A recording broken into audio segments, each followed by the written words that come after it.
has been so far this week? Really good. Good. Coach, how was Trevor practice this week? Does he have any kind of extra protection to help the Rebs? He's been great. He did some extra conditioning, taking some reps. Been in a black shirt, but I mean he's toughing it out. But he'll still be, have to figure out all the things he can and can't do. Hard to say after the Monday practice. He didn't do much. He was still stiff and sore. Ran around a little bit, loosened up, and then he did some more stuff today. Took some reps.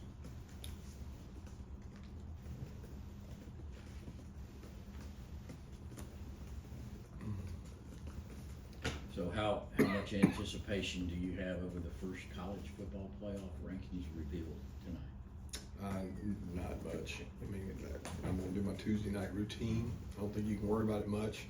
Certainly, whatever it is today, it won't be next week or the next week or the next week. So it's great energy and buzz for you guys and for fans, I guess. But every minute you spend worrying about that is one less that I'm worried about our team.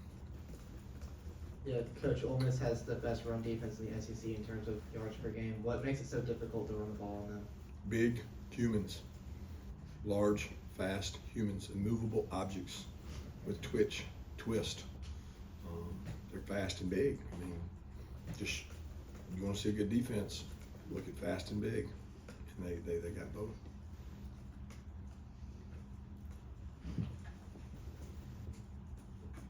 Yeah, Kirby, we're going to talk to Michael later. Just how have you seen him handle this season, I guess from a mental standpoint, just dealing with the injuries and maybe not having the season he hoped he would have coming in?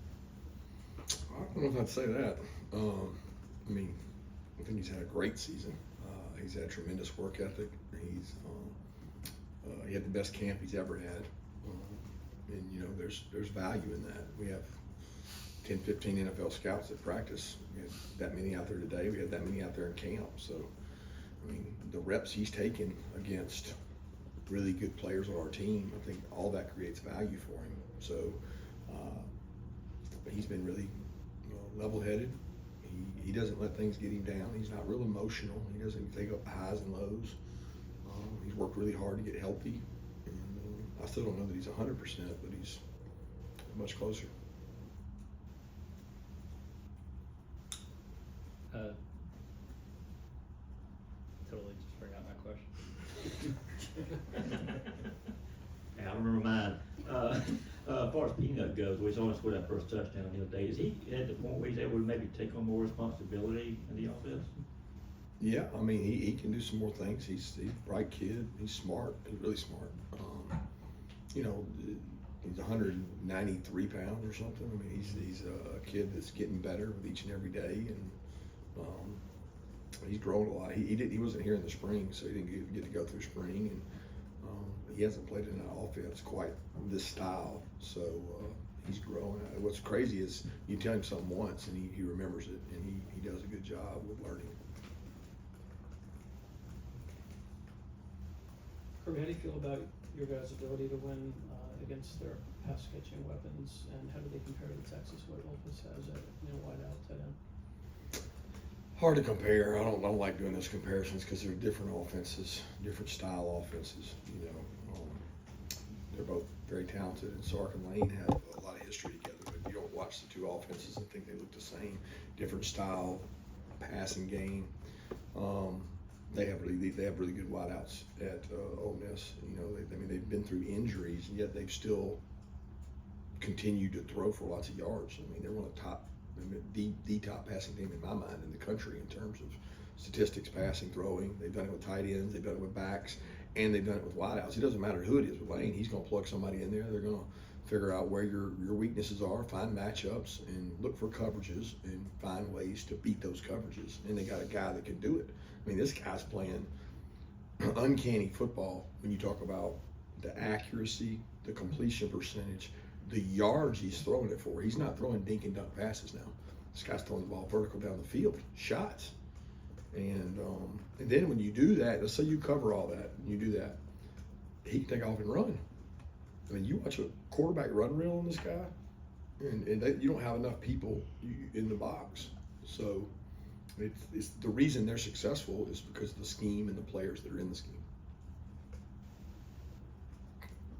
Coach, it seemed like there might have been even more punt return opportunities than you guys were able to take advantage of this past week. So, A, how do you feel like Malachi did in that first big job down there on the banks of the St. Johns River? And then two, can Anthony get back to pick you back up there? Yeah, I don't know. It's going to be a matter of whether Anthony's healthy enough to, and I think Malachi's going to do nothing to get better and get more confidence. He's done it before in his life. He hasn't done it in a game, so that game changed a little bit. We weren't asking him to do that at the point that they lost their quarterback. We got wind. We had a couple opportunities. We wanted to play safe on the punt return team and make sure we defended the fake. We didn't set up returns, so there were probably some yards there, but we were not asking him to do that. Yeah, I was going to ask you about Daniel Harris. What did you make of his play against Florida? He did some good things. He's got to tackle better, and he and Julio both had some situations there. They didn't get the guys on the ground. Got to do a better job tackling, and I don't grade him based on one flash play or one big play. It's more a cumulative effect of where his eyes are. Is he looking at the right things? Is he doing what he's supposed to do? How do you guys feel about the depth at your wide receiver position at this point in the season? I've told you 100,000 times. Y'all can ask me that question every day. We don't have enough depth at any position. I don't know one coach that'll tell you, I got the greatest depth in the world. We're great there. I don't feel good about our depth. I don't feel great about our depth at snapper. I don't feel great about our depth at holder. I don't feel great about our depth at field goal protection. I don't feel good about our depth at wide receiver or anything, because I don't ever think you have enough to practice the way you need to practice. Yeah, Coach, I've heard you in past mention throwing different pitches at quarterbacks, and I've heard you this week allude to, Lane's ability to know defensive coverages and understand schemes. Do you feel this week you almost have to pitch to the coordinator as well? Well, when you're pitching to the quarterback, you are pitching to the coordinator. The coordinator and the quarterback. You're doing both because they see it. They can talk in the helmet deal. They're talking down to 15 seconds. So whatever you're giving the quarterback, you're giving the coordinator. And in some cases, the quarterback does all the control and checks it. And I'm sure they have the ability to do that. Jackson's played a lot of football. This guy's, he can do it without them telling him. But that's what good coaches do. They try to figure out what you're in, and then they figure out how to attack it.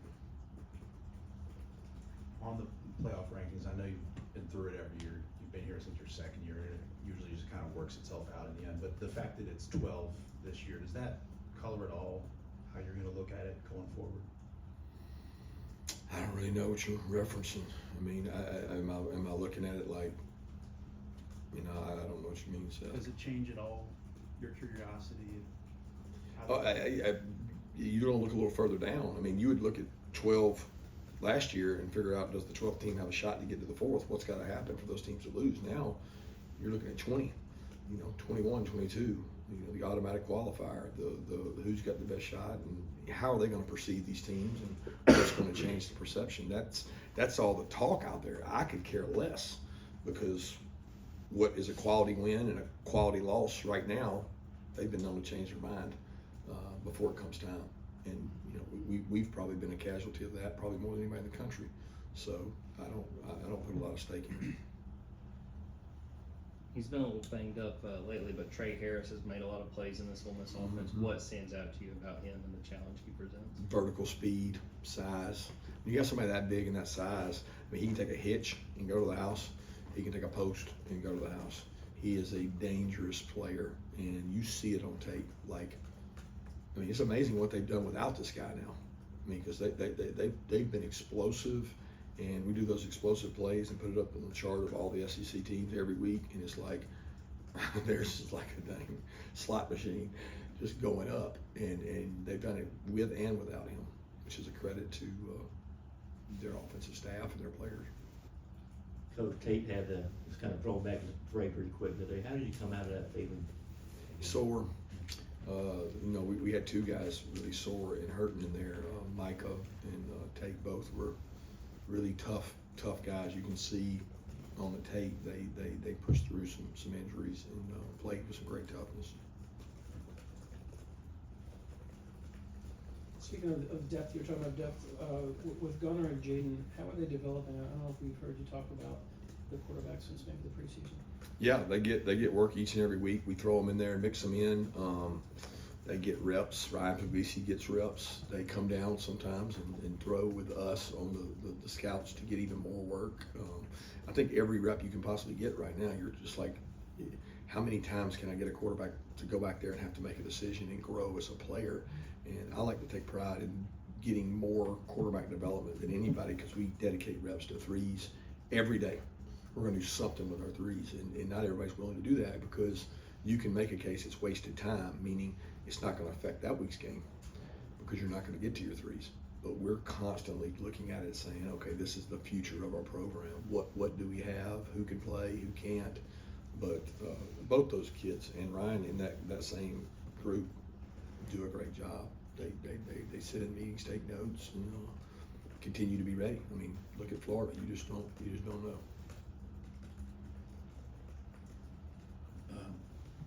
Coach, I hope you can, kind of have fun with this, because it is such a big week football-wise. But a fan was asking about, and I thought it was a good question. You're a visor guy, and you're pretty rough on advisors, especially during the games. I'm sure you are in practice too. So, just a general question, like how many of those do you go through? Obviously, your white one matches very well with your white sleeves and black today. You pick them out. Kind of what's the process, if you could just shed a little light on that? No process. It's whatever they give me. So for the game, they put one down there and I wear it, and then I take it off after the game. The next game, there's another one there. There's 2 or 3 sitting in my office, and I just get one before I go to practice. I don't waste a lot of energy on things like that, Chip. Sorry. It's all right.